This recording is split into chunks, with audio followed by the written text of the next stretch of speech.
Tales of Herding Gods, Chapter 447. Chapter Translator, Nine Tails. Editor, Dark Gem. Although the maidens had practiced several spells of West Earth and knew that a place named True Heaven Palace existed somewhere in this vast land, none of them knew its precise location. West Earth stretched endlessly beneath the heavens, its territory no smaller than Eternal Peace Empire or the desolate expanse of the Great Ruins. Within those distant lands, many people had heard of Dao Sect, yet very few could point to where it truly stood. The situation in West Earth was no different. As Qin Mu rode onward, a faint trace of regret surfaced in his heart for slaying that female disciple of True Heaven Palace earlier. Soon, a magnificent city emerged before his eyes. The maidens explained that they had come here for the grand fair. The city was called Fragrant Bloom City, a place where flowers blossomed in every direction. Lush green vines crawled across the city walls like living serpents of jade, and enormous blossoms rested upon the ramparts as though they had grown from the stones themselves. The tall towers within the city were draped with clusters of fresh flowers in shades of radiant purple and dazzling crimson, their brilliance capturing the gaze of all who passed. As Qin Mu drew closer, he noticed something even more wondrous. Those flowers were not ordinary blooms. They possessed spirit. From within the blossoms stepped beautiful maidens whose forms seemed to have awakened from slumber. They gently sang folk melodies in languages Qin Mu did not understand, melodies stirred awake by the spells of the city's inhabitants. Their voices wove through the air, embellishing the living tapestry that was Fragrant Bloom City. There were Syndapsis maidens, clothed in flowing green garments, while Begonia maidens carried brilliant crimson flowers as they walked gracefully among the towering buildings. There were also massive giants, formed entirely of stone, beating upon great drums, their thunderous rhythm echoing through the streets. Strange, unknown flowers drifted through the sky like floating lanterns, while their awakened spirits played flutes and pipas, accompanying the giants with elegant music. Qin Mu felt like a country bumpkin who had wandered into a realm of marvels. Enormous shapes strode through the streets. Yet, when he looked closer, he realized they were houses that had grown feet. From their windows leaned boys and girls who laughed brightly as they looked around at the bustling festival below. Silken streamers fluttered in the wind, stretching from window to window across the streets and forming bridges in the air. Young women, dressed in splendid garments, stepped lightly upon these ribbons of silk, crossing from building to meet the people they loved. "It's the Flowery Mountain Festival," Xiangqier exclaimed with delight. "My mother once brought me here to play. The Flowery Mountain Festival at True Heaven Palace is even more lively than this." Qin Mu parted ways with the maidens who had ridden on the Dragon Chillin's back. The Dragon Chillin carried them along the magnificent avenue as they continued into the heart of the city. The prosperity of West Earth unfolded before Qin Mu like a vivid painting. It was utterly different from Eternal Peace Empire, yet it possessed a charm and beauty all its own. As they walked through the lively streets, countless young women tossed fragrance pouches toward Qin Mu. One bold maiden even stepped onto a fluttering streamer and crossed through the air to seize his hand, inviting him to meet her within one of the wandering building giants. Qin Mu calmly released her hand. She drifted back across the air like a fairy, returning to the clouds, and soon disappeared into the building to search for another handsome youth. The disciple of True Heaven Palace, whom Qin Mu had encountered earlier in West Earth, had been fierce and aggressive, leaving him with a poor impression of the women of this land. Yet, after arriving at Fragrant Bloom City, the customs and vibrant spirit of the place gradually changed his view. The Flowery Mountain Festival, held once each year, was unimaginably bustling. Qin Mu passed through crowds of revelers, weaving among towering building giants and wandering house giants until he eventually reached the center of the city. Here, the atmosphere was quieter and far less lively. "One of the residents here must be the Lord of Fragrant Bloom City," Qin Mu murmured to himself. "If I inquire with him or the other important figures here, I should be able to obtain news about True Heaven Palace." Just then, a green vine suddenly sprouted from the ground and grew rapidly before Qin Mu's eyes, extending upward until it floated gently before his face. At the tip of the vine blossomed a huge flower, The flower suddenly opened. From within, it appeared a girl dressed in pink who smiled sweetly as she looked at him. "Are you young Master Qin?" she asked. Qin Mu nodded. The young woman stepped out from the flower. A long stamen was still attached to her back, linking her body to the blossom like a lifeline. "Young master," she said with a graceful smile, "my master has sent an invitation for you. Please follow me." "Someone here knows me?" Qin Mu was astonished. He climbed down from the Dragon Chilin's back and said politely, "Lady, please lead the way." The flower maiden descended to the ground and began guiding them forward. Soon they arrived at a vast manor-like residence that appeared imposing and grand. The two stone lions guarding the entrance suddenly rose to their feet and turned their heads toward Qin Mu and the Dragon Qilin. After examining them briefly, they squatted down once again upon the stone platform. Qin Mu followed the flower maiden into the manor. Inside, numerous young men and women bustled back and forth. The entire place was lively with activity. However, most of the people present were not ordinary humans. Many had transformed from flowers, grass, trees, or jade. There were even some whose bodies were made from black gold and black copper. This manor's architecture isn't in the style of West Earth. It resembles that of Eternal Peace Empire. Wait, these black gold and black copper beings. Qin Mu suddenly froze. His gaze had fallen upon a walking cauldron. Inside the cauldron was food. The cauldron hopped onto the head of a man composed of flame and began cooking the food within itself. "This massive cauldron is a spirit weapon," Qin Mu murmured in astonishment. "Even spirit weapons here can transform into spirits?" At that moment, everything seemed to become clear to him. He slowed his steps unconsciously, his mind drifting into deep contemplation. He had just glimpsed another possible shortcut for reform. If the ideology of West Earth, that all things possessed spirit and soul, could be introduced into Eternal Peace Empire, it could trigger an entirely new wave of reform. If the spirit weapons used by the divine arts practitioners of Eternal Peace Empire could truly gain spirit, the strength of every practitioner could increase tremendously. Furthermore, by merging the two systems together, countless new spells and divine arts could be created, techniques far more versatile than anything that existed before. The so-called spirit weapons used by practitioners of Eternal Peace Empire were not truly spirit weapons. They were merely weapons nurtured within the divine treasure. But if they adopted the ideology of West Earth, those weapons could awaken true spirit.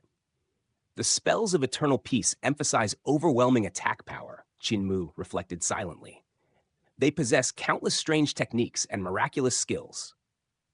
The spells of West Earth lack offensive strength and possess fewer methods of direct combat. Yet their principle that all things have spirit allows spirit weapons to become true spirits. If these two systems were combined, they could complement each other perfectly.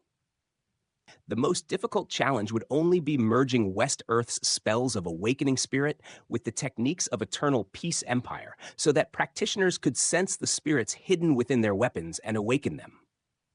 Just then, Qin Mu noticed something else. "It's a man!" He felt puzzled. Fragrant Bloom City was clearly an extremely flourishing city. Logically, its lord should have been a woman. Why then was the master of this household a man? Qin Mu looked again at the handsome young man who was approaching to welcome him. The youth gave Qin Mu a strange feeling of familiarity, as though Qin Mu had seen him somewhere before, even though he was certain they had never met. The Dragon Qilin suddenly became excited. In a low voice it whispered, "Cult Master, don't you think he resembles Patriarch a little?" Qin Mu was stunned. Now that the Dragon Qilin mentioned it, the resemblance indeed became noticeable. Immediately, Qin Mu felt a favorable impression toward the youth. He cupped his hands and greeted him. "Heavenly Saint Cult Master Qin Mu pays his respects to the owner of this residence." The youth returned the greeting with the etiquette of Eternal Peace Empire.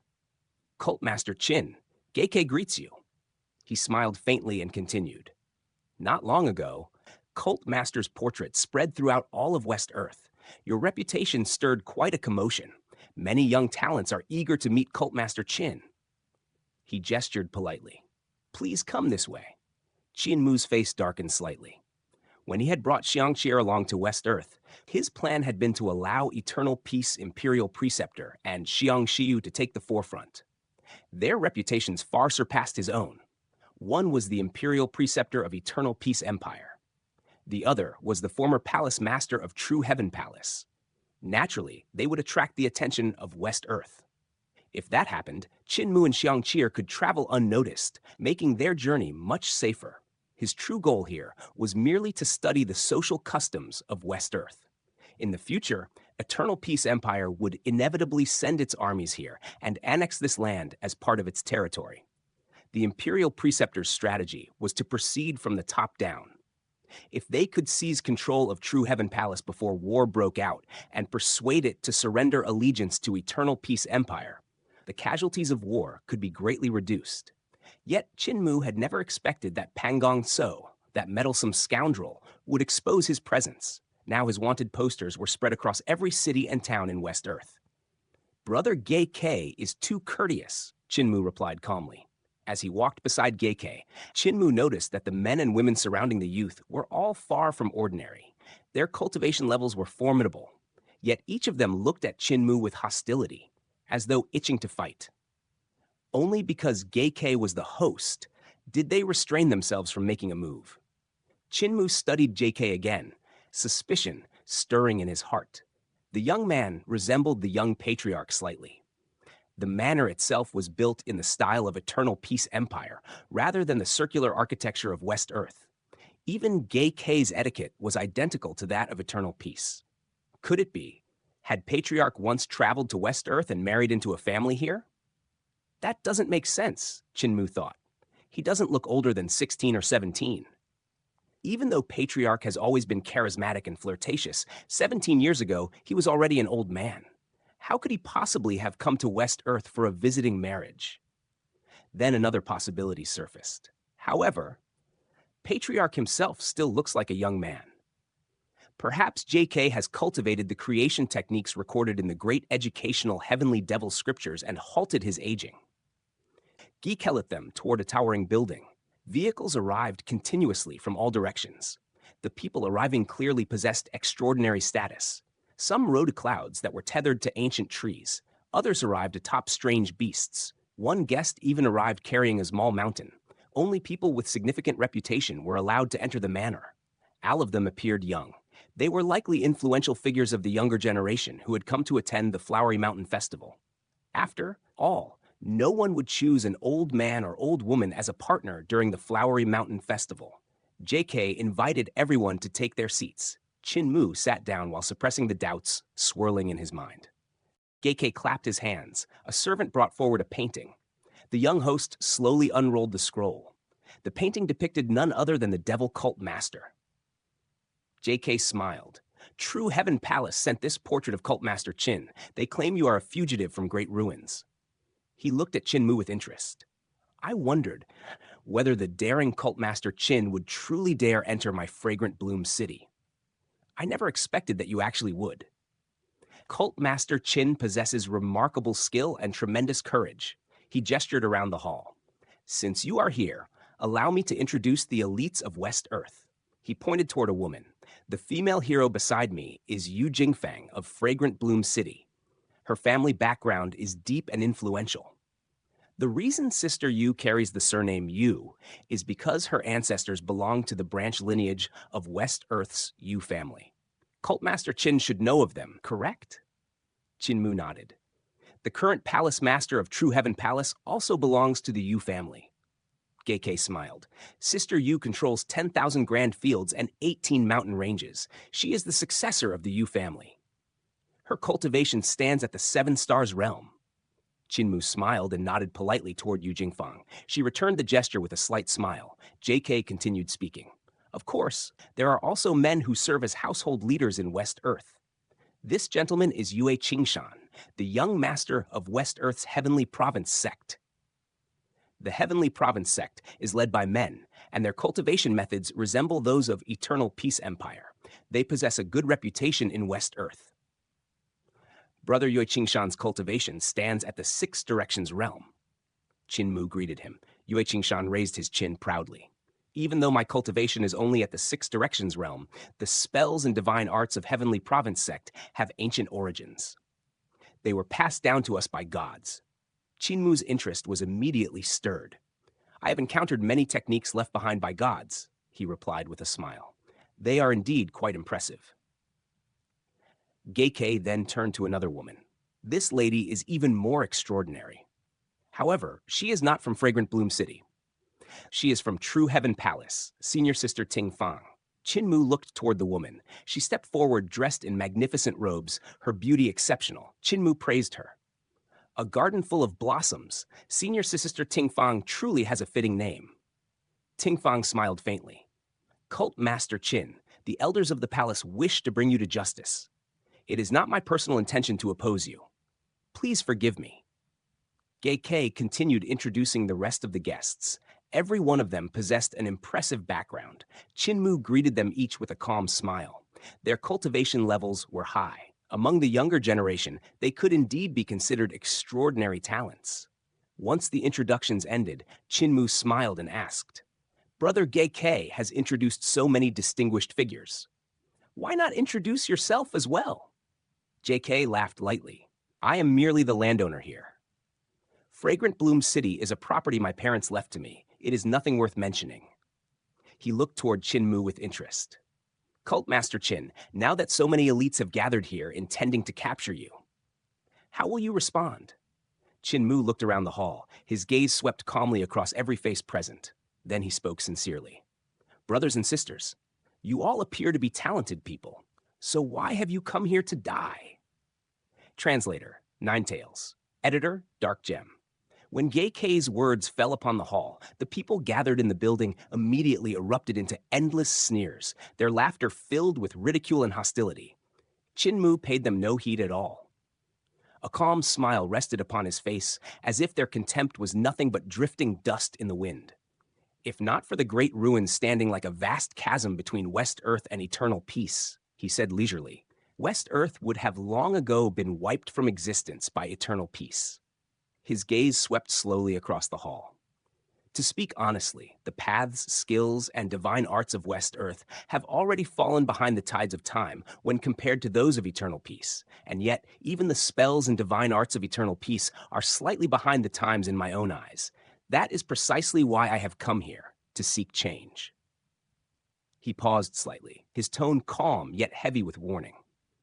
Brothers and sisters of West Earth, it is extremely dangerous for you to remain this close to me, not to mention those of the Six Directions realm, even the brothers and sisters of the Seven Stars realm, you, and you.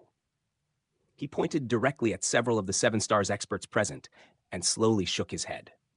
When you stand so close to me, in my eyes, you are nothing more than corpses that can walk and speak. The only question is when you will become corpses. The murderous intent inside the hall surged instantly like a storm about to erupt.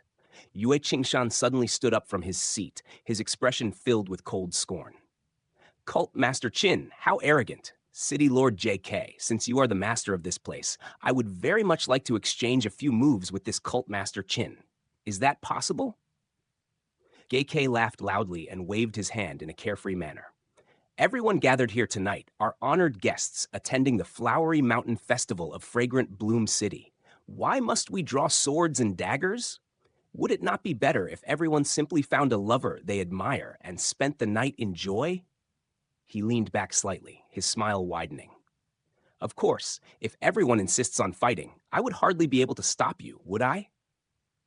It was clear to all that he merely wished to watch a good show unfold. Yu Qingshan sneered coldly and strode out from the building. Cult Master Qin, come outside. I wish to profit from True Heaven Palace. Qin Mu smiled faintly and slowly produced a metal ball roughly 2 feet in diameter. He shook his head lightly. There is no need to go downstairs. It is perfectly suitable here. He raised the metal ball in his hand. The moment he did so, the entire building trembled faintly. Gradually, the structure began to sink into the ground. Wood groaned and beams creaked as the building slowly descended. The first floor sank completely beneath the earth, followed by the second floor, and then the third. Only then did the building stop its descent. Everyone present was stunned. Ji-Ki's eyes shone with admiration. What a heavy ball! Everyone, please have a look. Qinmu gently stirred the metal sphere with his left hand as he spoke calmly. This is my sword pellet. Kacha, The metal sphere suddenly split apart. 8,000 swords as fine-ass threads poured out like a shimmering tide. Each sword pointed inward toward the center of the sphere. To forge such an intricate object required not only craftsmanship that bordered on the divine, but also calculation techniques of unimaginable precision. Cold sword light flickered across the 8,000 blades. The four walls of the building shimmered as reflections flowed endlessly across them. The light danced across every face present, making their expressions appear pale and uncertain. Each sword was like the most perfect work of art ever forged. Chinmu lifted the sword pellet slightly. It slowly floated into the air and rotated gently, revealing its inner structure to all present. Everyone, Chinmu said calmly. Without improvement, paths, skills, and divine arts will fall behind the times within 100 years, let alone 1,000. He continued slowly. The paths, skills, and divine arts of West Earth were passed down to your ancestors 20,000 years ago. Their purpose was to awaken the souls and spirits of all things so they could battle on their own. He paused. However, the activation speed of your divine arts is far too slow. Even experts of the celestial being realm require a fixed amount of time to activate them. But divine arts change in an instant. Who would give you the time you require? He lifted his hand slightly. Allow me to perform a sword skill. Everyone here may offer their pointers afterward. He glanced around the hall. Do not move. Ting Fang of True Heaven Palace sneered coldly. If we do not move, are we simply waiting here to be slaughtered by you? Chinmu smiled faintly. If you wish to move, you will have to bear the consequences. He raised the sword pellet slightly. Sword of Founding Emperor. The pellet suddenly burst apart. In an instant, swords filled the entire building. When the 8,000 swords moved, almost everyone instinctively rose to defend themselves. But at that very moment, all the sword lights vanished. Even the building itself seemed to disappear. In its place appeared an endless sea of blood that stretched across heaven and earth. This was the second move of the sword picture, Sword of Founding Emperor, Sea of Blood. The moment the move manifested, an ancient and mournful aura surged through the hall like a tide of sorrow. Everyone felt as if they could see countless gods and devils struggling within the sea of blood, screaming in rage and despair. Then, they themselves became corpses beneath the sword lights, sinking slowly into the sea of blood. Sword of Founding Emperor, Sea of Blood, mountains and rivers exist, vast and obscure heart, looking around left and right, no more people donning the clothes of homeland. At that moment, they heard the sound of someone slamming a table. They heard furious shouting. They heard the violent clash of divine arts colliding.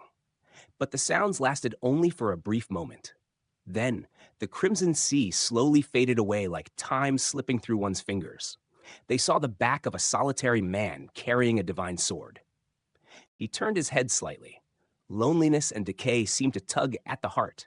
Then the figure vanished. The building reappeared. Chinmu's hand remained raised exactly as before. In his palm, the sword pellet continued to spin quietly. All the plates, bowls, and dishes before the guests remained exactly the same as earlier. Not a single item had been disturbed. Cold sweat poured down everyone's foreheads. They hurriedly looked around in terror. They saw Yu Jinfang's corpse. They saw Ting Fang collapsed in her seat with aired bloodstain between her brows. There were also 2 dead servants. These were the people who had slammed the table and attempted to contend with Chinmu's sword light. Their result was death. Everyone else had remained still. Thus they had survived. Yu Qingshan's face had turned pale white. Yet he had not moved. It was not because he had failed to sense Chinmu's terrifying sword intent. On the contrary, he had felt it too clearly. That was precisely why he had not dared to move. Geike waved his hand casually. Servants immediately stepped forward and dragged the corpses away. Everyone remaining in their seats looked pale, some even ashen. The shock brought by Chinmu's single move was simply overwhelming. The sword skill had been too fast. They had not even had time to react. They could only sit there helplessly, waiting for death. For the experts of the Seven Stars realm, the feeling was even worse. Although they could allow their primordial spirits to leave their bodies, the power of those spirits was immense, and the building was far too cramped. Chinmu's sword had been too fast. Before they could react, the sword lights had already drowned them. Every sword Chinmu wielded was forged from the finest materials. Their lives had truly been hanging by a thread. Furthermore, the divine arts of West Earth, arts that awaken the souls and spirits of all things, were indeed much slower to activate than Chinmu's sword. If they truly fought him, they would have to pull far away before attempting to use their divine arts. Inside a building like this, they had no chance whatsoever. Chinmu put away the sword pellet and bowed slightly. "Brother JK, I hope you will forgive me for dirtying your building." JK smiled warmly. "The exquisite brilliance of Cult Master Chin's sword skill has truly broadened my horizons. You struck with countless swords, yet not a single part of my building was damaged. That is true mastery." He looked at Chinmu curiously. "May I ask, was that sword move created after the reforms of Eternal Peace Empire?" Chinmu shook his head. "This move was not created after the reform. It was founded roughly 400 to 500 years ago." He spoke calmly. "Even this move has already fallen behind the times. But here in West Earth, it is sufficient for me to slaughter every practitioner of the Six Directions and Seven Stars realms. None of them are my match." His gaze drifted across the room. "Although everyone here is quite strong, you are still inferior to Pangong So. He is far stronger than all of you. He could take this move of mine. At worst, he would only suffer heavy injuries." Everyone snorted coldly and wished to respond, yet their throats felt dry and hoarse. Their voices trembled. They could only cough awkwardly to conceal their fear. "City Lord JK, I have no face to remain here any longer. Farewell." Yue Qingshan cupped his hands abruptly and turned to leave. The moment he departed, the others quickly stood and followed.